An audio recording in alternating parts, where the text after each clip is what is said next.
Sir Eid पे जब हम ईद का जिक्र करते हैं और ईद के आसपास भी चूँकि गर्मी है और आपको पता है कि अभी हमारे हॉस्पिटल्स भरना शुरू हो जाएंगे जी, गैस्ट्रो के पेशेंट्स आना शुरू हो जाएंगे, मैदे की बीमारी, गोश्त खाने के बाद जो अक्सर बॉडी रिएक्ट कर जाती है उसकी बीमारी।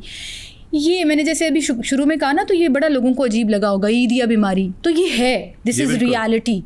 कैसे बचें इससे? देखिए दो चीज़ें हैं जी। एक तो ये कि आपने इब्तिदा में कहा कि ईद सबकी है, इस पे कोई शक नहीं है, उसमें सारे बुजुर्ग, बच्चे, बीमार, तंदुरुस्त, सेहतमंद सब लोग शामिल हैं ना। तो ईद का त्यौहार तो सबके लिए है। और हमारे जहाँ नंबर्स हैं वो बड़े ख़तरनाक हैं। 1/3 पॉपुलेशन डायबिटिक है, 30% के करीब, 25% के करीब सीने की जलन के लोग शिकार हैं। फिर ब्लड प्रेशर के बहुत सारे पेशेंट्स हैं जिनको पता है अराउंड 20-25%, और जिनको नहीं पता वो इससे डबल से भी ज़्यादा हैं। इसी तरह बहुत सारे किडनीज़ के पेशेंट्स हैं, बहुत सारे हार्ट पेशेंट्स हैं, बहुत सारे सीने की जलन के पेशेंट्स हैं। तो ये सब लोग जो हैं कलेक्टिवली देखा जाए तो त्यौहार सबके लिए, उसमें उन्होंने एक ही ज़िंदगी है, उसमें उस बीमारी के साथ त्यौहार को भी मनाना है, खुशियों को भी मनाना है, खाना पीना भी है। और आपको पता है सोशलाइजिंग जो है हमारी यहाँ वो फूड ओरिएंटेड है। हाँ बिल्कुल।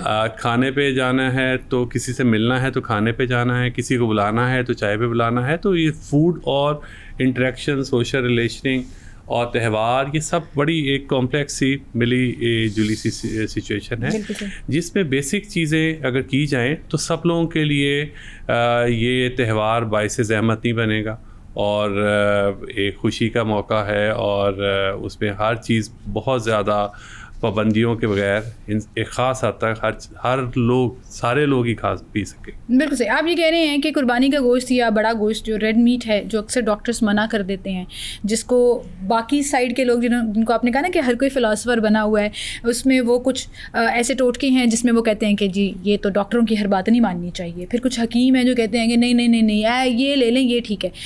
मैं समझना चाहती हूँ एलोपैथी और मेडिसिन में क्या इस चीज़ की गुंजाइश मौजूद है कि आप खा सकते हैं but there is this way जिसके तहत आप कंज्यूम कर सकते हैं red meat?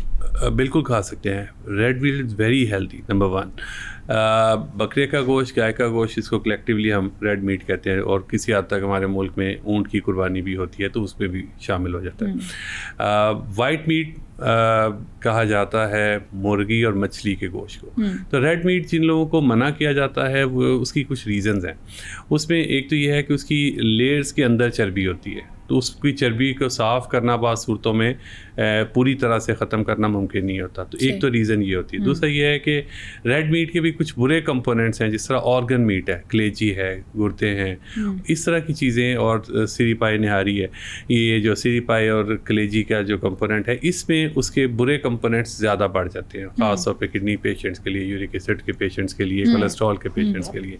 Otherwise well cooked, साफ़ सुथरा, होममेड, 1 से 2 बोटी के बराबर गोश्त कोई भी बंदा किसी भी बीमारी का शिकार हो इस त्यौहार के मौके पे बिल्कुल आसानी के साथ खा सकता है। ये आपने बिल्कुल सही कहा कि कुछ चीज़ें हैं जो आपने अलग कर देनी है और बाकी चीज़ें जो हैं वो आप कंज्यूम कर सकते हैं। अब प्रॉब्लम ये है, अब आ जाते हैं ज़रा आहिस्ता आहिस्ता, कि इस ईद पर जो मैदा ख़राब हो जाता है, अब वो 2-3 तरह से ख़राब होता है। अगर तो आपकी मैदे की जलन स्टार्ट हो जाए, क्योंकि हमें आदत नहीं है भारी गोश्त खाने की, हमें आदत नहीं है रेड मीट खाने की, और मैदा उस तरह से एक्सेप्ट नहीं करता, तो मैदे का भारीपन, सीने की जलन, या उसको एक आम ज़बान में तेज़ाबियत या एसिडिटी कह देते हैं, इसके लिए कोई सलूशन, कोई हल मौजूद है? इसके 2 तरह के कंपोनेंट्स हैं जी। एक तो वो है जो पहले से मैदे की जलन का शिकार लोग हैं, या जिनको 11 महीने 12 महीने थोड़ा बहुत मैदे के मसाइल रहते हैं, एक तो वो लोग हैं। एक वो लोग हैं जो पहले से तंदुरुस्त हैं लेकिन ओवर ईटिंग के साथ या इस त्यौहार में या किसी भी त्यौहार की वजह से या ओवर ईटिंग की वजह से इसका शिकार होते हैं। तो जो लोग पहले से हैं इसका, उसमें उन्हें ओवर द ईयर्स इस चीज़ को सीख लिया है कि इससे कैसे बचना है।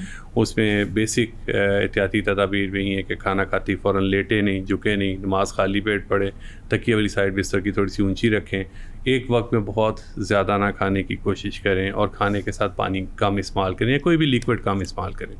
तो ये तो होगी बेसिक सी एहतियाती तदाबीर जो सीने की जलन के लोगों को करनी चाहिए। इसके बाद है कि बहुत मुरागा ना खाएं, और एक वक्त में बहुत ज़्यादा आखिरी खाना समझ के उसको ख़त्म ना करें और उसको मतलब नीयत नहीं भर रही तो खाई ना जाए, हाथ हौला रखें। गोश्त ना खाएं इस ईद पे भी या किसी भी मौके पे, त्यौहार पे या फंक्शन में।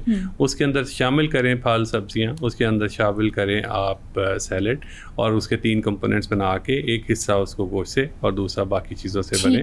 तो एहतियात के साथ साफ़ सुथरा खाएंगे। अब हम अभी तक हम बात कर रहे हैं सिर्फ कि सब कुछ साफ़ सुथरा है, वेल कुक्ड है और इसमें कोई गलत चीज़ें शामिल नहीं। गलत चीज़ों से मुराद ये है कि कोई ऐसा हार्मफुल ऑयल शामिल नहीं है, इसमें कोई ऐसी चीज़ नहीं है कि वो जानवर खुदा न खास्ता बीमार था या उसकी तैयारी के प्रोसेस में गंदगी शामिल हो गई है। तो ये वो चीज़ें शामिल अभी नहीं है। ये है साफ़ सुथरा खाना है, लेकिन उसके लिए भी ये एहतियाती तदाबीर है। आपने सैलड का जिक्र किया कि सैलड लाजमी जो है वो साथ शामिल कर लें, ख़ासतौर पर आजकल के मौसम में फ़ाइबर जो है वो आपके अंदर, बॉडी के अंदर जाते रहना चाहिए। सर, फल का क्या कॉम्बिनेशन हो सकता है, मतलब खाने के बाद, लंच के बाद और डिनर के बाद आप आजकल के फलों में से कौन सा फल सेफली कंज्यूम कर सकते हैं कि वो आपकी बॉडी के ऊपर उसका रिएक्शन नहीं आएगा बल्कि वो आपको हेल्प ही करेगा? मतलब फल आइडियली जी खाली पेट खाने चाहिए, खाने के अलावा खाने खाली पेट से मुराद ये है कि उस वक्त खाने चाहिए जो खाना आपने ना खाया हो, यानी 2 खानों के दरमियान खाने चाहिए। लेकिन हमारी ट्रेडिशन है कि हम आम तौर पे हम फल खाने के साथ ही खा रहे हो, तो उसमें हर्ज कोई नहीं है। लेकिन ये है कि उसकी अच्छा फ़ायदा उस वक्त ज़्यादा 100% मिलता है जब हम उसे खाने के अलावा खाएं, यानी कि सुबह नाश्ता और दोपहर के खाने के बीच में खा सकते हैं, खाएं या दोपहर के खाने और रात के खाने के दरमियान स्नैकिंग के तौर पर, या फिर सोने से पहले खाएं। सोने से पहले खा सकते हैं? सोने से पहले, अगर आपने डिनर नहीं किया हुआ तो आप सोने से पहले। सर, आजकल तो बड़ा एक मशहूर चीज़ चल रही है, तरबूज। बेचारा बड़ा बदनाम हुआ है हमारा, लाल लाल गुलाबी सा जो तरबूज है। रात के टाइम तरबूज नहीं खाना चाहिए, तरबूज के साथ चावल नहीं खाने चाहिए, मौत वाक़ई हो जाएगी। तरबूज के साथ सारी चीज़ें खा सकते हैं। नंबर 1, तरबूज को लेने में, खाने में 2-3 एहतियाती तदाबीर हैं। एक तो ये है कि उसको कभी भी बाजार से जब आप लें तो उसको वहाँ से आप चेक ना करें काट लगवा के। अच्छा, चेक ना करें। हाँ, उसकी वजह क्या है? उसकी वजह ये है कि वहाँ की गंदगी जो उसकी सरफेस पे लगी होती है वो धोने का बंदोबस्त नहीं होता। उसके अलावा जो उसकी वहाँ की जो छुरी है वो उसको इतनी साफ़ सुथरी नहीं होती। तो जब आप उसको कट लगा के चेक करके आके 12 घंटे के बाद खाएंगे तो उसके अंदर जरासीम भर गए होंगे। सर, ये तो मैंने कभी सोचा ही नहीं है। ये उन तमाम OCD वाले खवातीन ने भी नहीं सोचा होगा कि वो छुरी जो है वो कितने तरबूजों के अंदर से होके कहाँ वो पड़ी हुई होती है। वो जंग आलू छुरी है, आपको कट लगा रही है, सरेआम उधर ही पड़ी रहती है, नीचे ही पड़ी होती है। तो इसलिए इसको चेक ना करें। तो फिर अपने रिस्क किस्मत पे ले आए कि लाल निकल ही आएगा। हाँ, उसे वार करें उस पर, ठीक है, कि भाई जो तुझे अच्छा लगता है दे दो। तो एक तो ये, और जब आप उसको लें खाना, उसको काटें तो उसको आप साफ़ सुथरा अच्छी तरह से धो के और उसको फ्रेश काटें और उसी वक्त खा लें। उसको बहुत ज़्यादा प्रिजर्व करने की कोशिश। अगर आपने बहुत ज़्यादा उसको प्रिजर्व करना है, अगले टाइम के लिए खाना है, तो उसके ऊपर प्लास्टिक कवर जो होता है वो करके उसे फ्रिज में रखें। मतलब जो फॉइल पेपर है आप उस बाउल के ओपनली उसको ना छोड़ें। और कोशिश करें कि कोई भी खाना जो है उसमें रॉ जो मीट है उस खाने में फल ना रखें कटा हुआ। ठीक है। और जिसमें पोल्ट्री है, मीट है या कोई भी फिश है, को उस कंपोनेंट में फ्रिज में आपके जहाँ पे आपने इस तरह की चीज़ रखी हुई है वहाँ पे वो चीज़ ना रखें।